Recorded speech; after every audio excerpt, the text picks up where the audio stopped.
daw po po challenge siya. Sige. Ano po muna pangalan niyo po? Si Kat. Si Kat. So, kasama po natin si Ate Kat ngayon. Hello. And ang tanong ko po sa inyo ay, ano po ang English ng pang-ilan ka sa magkakapatid? Oh my God. Go lang. Okay, isa mo po. Ano po yung English ng pang-ilan ka sa magkakapatid?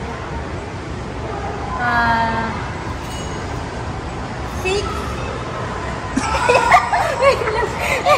Pang 6 yan. Kita din. 5, 4, 3, 2, 1. Tagalog ko. Thank you very much po kay Ate Kat.